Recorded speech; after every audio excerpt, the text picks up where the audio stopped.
Rap gets a bad rap. Yes. What's different about you guys? Okay, what's different about us is firstly, like we said, Go for it. Yeah, we got time. Huh? firstly is that we're not just a repetitive kind of musicians. We're real musicians. It's not beat snare, whatever. We've got real musicians here. Secondly, is we actually don't swear. We actually want to get good music. Yes. I feel like if a person has to swear to get his point across, it's not that creative. You know, I'd rather have artists be creative. And on top of that, we also have our individual personalities. Yes. You know, this is the formula for a lot of rap music. Yeah. You have a dead homie song, Dead homie song? song for the club. Got killed by the You know what I'm cops? saying? Song for the chicks, you know what I'm saying? It's so mathematical. Yeah. But we actually venture. We have to hear us. Yeah, I'm gonna hear you. It's also about his consciousness because he's the rapper. Thank It's you. Obita, so Yeah, it's something I want to touch on. it's about his consciousness as well. It's about his thought, as Yes. well, what's going on in his mind. Do you think So it's message, that's basically. That's For it. me, it's message. And I He's love not what you talk- said, He's not man. talking about chicks, cars, he doesn't swear. Yeah. It's real issues, real political issues. Yeah. A lot of them are. Yeah. Socio-economic issues. You've got to start blogging, man. You've got to start blogging. That's what we do. Definitely. We are commentary. And I love the word. It's not a message or the message. It's message. Message. And message is powerful. By all means. Yeah. And I agree with you. Don't you see? I went to a terrible thing. I went to the New York Comedy Festival. Yeah. And it was great. South Africa was on before, and this American came on, and he went, fuck, fuck, fuck, bleep, bleep, bleep, fuck, fuck, fuck. And I thought, jeez, why are you attacking us?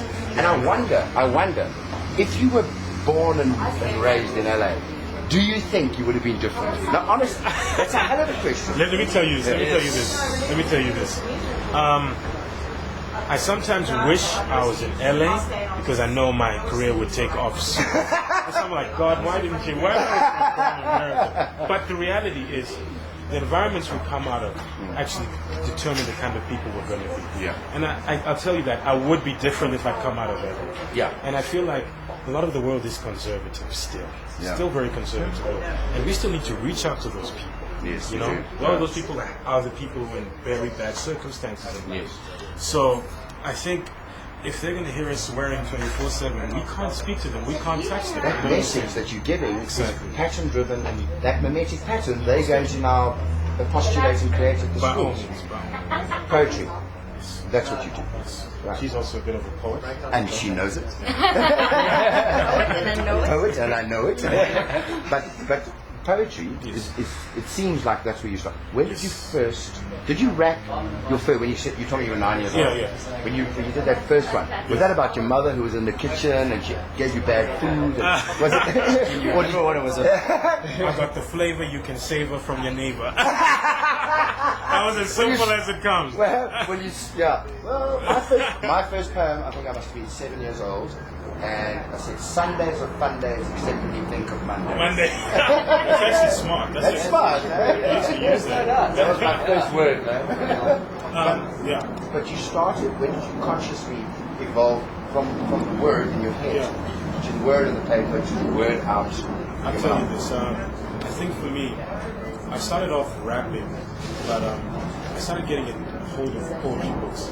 And the thing about living in Zambia and Botswana, I think the thing was a bit more, South Africa was a bit more marginalized. Yes. But you could get hold of these African writers. Yeah. And rather than just being exposed to, you know, your big magazines and all of that, just reading all of that stuff, all of that regurgitated stuff. Yes. We were actually forced in school to actually read conscious writings.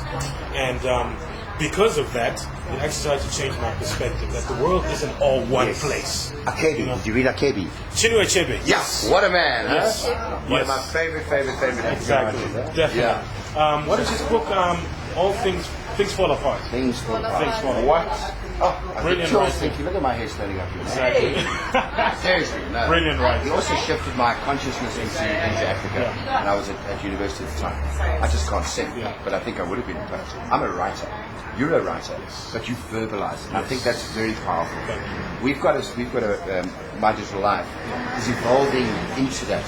It's most definitely is. And I think the ability of our writers to become expressive musicians, Definitely. it's got to take place. See, in this country. I feel like writers and verbalists should actually work together. The only place it actually happens is in music. You get a songwriter, Yes. and then you get the person verbalizing. Like a lot of this world still is illiterate, so they can't read. 28% of this country is illiterate. Illiterate. And our motto is writing rocks.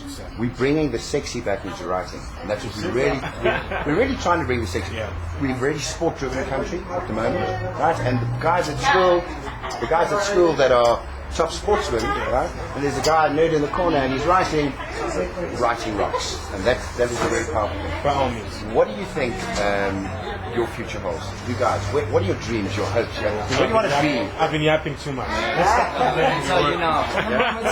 You see, I got involved with Obita only about 3 years ago, but I knew the album back when You it must was have been 12 years old then, man. I love that. Do you know it's my birthday today, and I just turned 26. Congratulations. So I love that you just said that. Yeah. Hi, Mum. Anyway, so I remember hearing about when it was getting produced, Yeah. and I was absolutely blown away. I couldn't believe the stuff. Traveled, went overseas, and I came back, and I saw that he still hadn't absolutely exploded to the biggest thing since last grade, which is what I expected. So, got involved with him, and I was his biggest fan. Went to the audition. They loved me. We loved each other. Did you harass him? Like No, absolutely not. eh? He didn't have to. I was blown away. One audition and we were game on. And ever since then, I've just been having these visions and dreams of absolute all the way. And I can tell you now that's really gone. Yeah, definitely. And you, my darling? Well, Obita and I will probably, it's October, well, we'll be working together for 4 years. Ne? 3 or 4 years. Yeah. I'm still young. So yeah, that means obviously that I see the stars, I see the Yes. sky's the limit. Yes. For myself as well, I'm also a lyricist, a poet in my own right. Yeah. I've got my own solo vision as well. Yes. But right now the band is, we're getting such good feedback. It's unbelievable. People are knowing about us now. Yeah. And if they know about it, it's like, what did you hear about Obita? It's like, I can't believe Yeah. people actually know now. What? Like serious? You know? Yeah, that kind of thing. So, yeah, that's what I can say. But Fantastic. talented people, we are like talented, the bombshell of talent. So, something different. Like, we can travel far. I think you guys are going to travel far. It's been really real speaking to you guys. Thank you. I'm looking forward to hearing some of your tunes. Thank you. And if you can all say it's just writing rocks, man. Writing. 1, 2, 3. Writing rocks. Well, a good golly, I tell you, this fellow I swear he could be from Durban and all, because he's got a dark skin, but he's got. I tell you something, this guy, he's gonna make it far. You see, he's gonna make it far in this world because he's got a good music. He's got a both. I like it, very good stuff there and all, man. Gonna be living in a posy upon posy. And serious cars driving around with the ladies, He talks like a lady with a big deep voice and a beard. He's the bearded lady of South Africa. This guy's name is Obita.